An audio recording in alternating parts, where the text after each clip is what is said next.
want to be around, you know. I wouldn't want to be around a transphobe anyways. Um, so all my friends, they're like very supportive. So that's nice. And that was, I told my mom, my siblings, and most of my like close friends all on the same day, Saturday. Um, and then literally on Monday, um, we went to my city's queer resource center, um, just to kind of like, what's the next step? Because we were both completely new to this. My mom and I, Um, so we went there, and I just like was talking with like the people who work there, and we just started getting work on like paper to get my name changed. And at the time, I was like, "This is fast." Um, I'm like getting so much information, but also it kind of felt like two things. One, that I like waited so long. Like I'm not that old, but you know, um, I kind of feel like I wish I had the confidence to do this earlier in life. Um, but you live and you learn. Um, so in a sense, I kind of felt like, well, I have to do things now because I didn't do them in the past. So, you could say make up for lost time or just the faster you do this, the faster it's done and the faster it's in the past. Um, and also it's just, I don't know, there's never really been something in my life that really felt like this is what I should do. Like this is kind of the thing that's been bothering me this entire time. And I finally acknowledged it. Because, I mean, I, there was, there's definitely hints that I see now from the beginning. Um, like my very first memories. Um, and then I remember, like I really started questioning in middle school. Um, and then I tried the I was trying the label of gender fluid. Told one friend, and he kind of made fun of me from it, and I just went into the closet. Uh, and you know, until more than a year ago. um,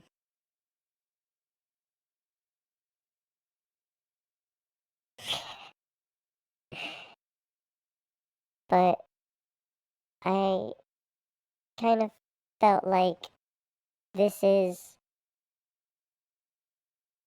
in a sense, like a personal destiny. Like this is the thing I need to do. This is the thing I have to do. Mhm. Um, so I just did. Um, I like did the paperwork to get my name changed. Mm. I went to the courts and stuff. I actually haven't gotten my name changed fully yet because it's legally changed, but I'm just there's just too much anxiety to because what I was told is that once you get it changed in the courts, you then go get your social security card changed, and then get your license changed because you're gonna need your social security to have the name on your license changed. And I just haven't gone to the social security thing because I have a lot of anxiety about going outside. Um, and I'll get to that probably maybe. Um, this video might be really long. um, but like I went from very depressed to I kind of had a purpose in being alive, you know. Like I went to no purpose at all to like, hey, this is something I can at least do, you know. Like, ooh, like at least I could, at least this will, you know, maybe this will work. Maybe this will make me feel better. Um, and there's like a lot of hope, but then there became a lot of anxiety because, like I said, this was over a year ago by now. This is when Trump was elected again. Um, and you know, I was fully aware that I was coming out in a country that probably won't be too friendly to me in the future, but at the very least, I live in a blue state. Um, so you know, I I at least have protections on the state level. And that's usually the most important. Um, but you know, I kind of exchanged my depression for anxiety. But then like a few weeks to months in, then I took took that depression back. And kept the anxiety. Yeah, like maybe like a few months in, I got kind of doomer in a sense. Just like there's the initial joy of like, oh wow, this is something I can like do to try to fix my life, you know, make me feel better, make me feel more in tune with myself, figure out who I am. Because I didn't really know, like, I didn't really know what I was even supposed to be, like, as like a person that lives in a society and whatnot. Um, but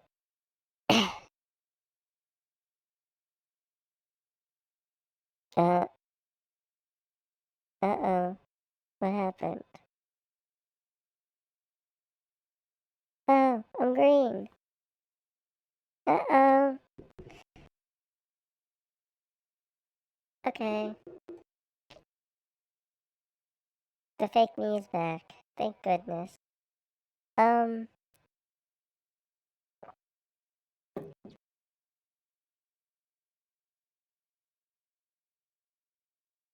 what was I talking about? I mean, I know the general idea, but what part? Oh yeah. But after that, like, kind of honeymoon phase of my identity, I guess, me and my identity, um, then like reality sets in of like of how difficult this is going to be, especially in this current political climate.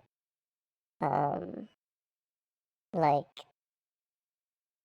this is like first of all, it's going to take time, and there's nothing I can really do about that. Like I just have to wait for a big chunk of it. A big chunk of it is kind of just taking your pills, Well, for me, it was what I wanted. A, a big chunk of it was just waiting every single day, take your pills, blah, blah, blah. Because I can't do injections. I hate needles. So I definitely can't do that on myself. Um, but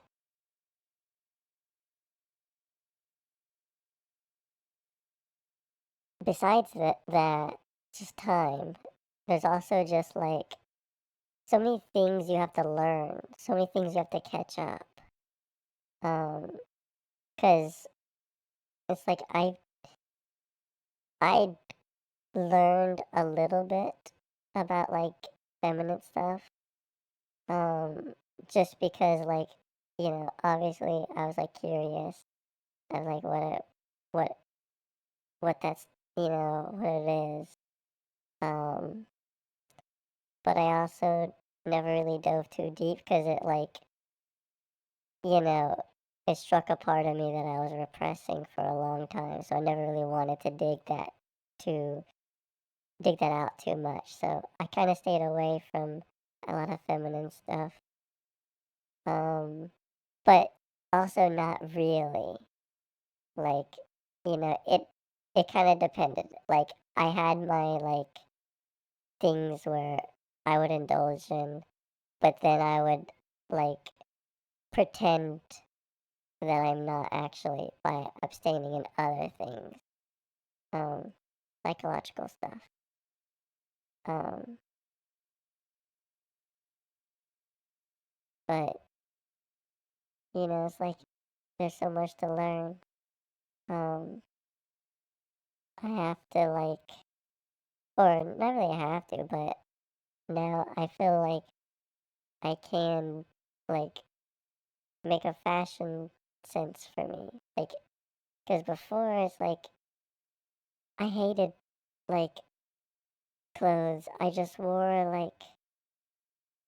like jeans and a t-shirt and the most comfortable shoes that I could find. Literally, like that's it. Maybe a hat if I wanted it. And it'd just be like just like a no logo hat, not even anything interesting. Um, because I didn't really know. Like, I kind of like the idea of fashion, but I didn't really know how to express it. Um, I bought some stuff, but I never really had the confidence to really like wear them. Like I bought a I I bought a polo shirt for like around $100, and I like never worn it because it's like I really like it, to be honest. It's bold and it's kind of too bold for me, especially now. Especially now, I don't know if I will ever wear a polo again because I don't really care about polos. Like, eh, it's not really that crazy for me. I just like the design on that one in particular. And maybe I can resell it because it was pretty expensive and it was like a limited stock. So maybe I'll resell it one day. Who knows? I don't know. Um, I did buy a hoodie from that same store. That one was around the same price, which is kind of crazy if you think about it. A hoodie and a polo, but I mean, I guess the material of the polo. But I definitely wore that hoodie. That was one of my favorite hoodies. I still have it, um, and it's really nice. Um, it's just not winter, but it's a nice hoodie. The string is kind of messed up because I wore it so much and I washed it so much. Um, the string is kind of like, it might just be gone.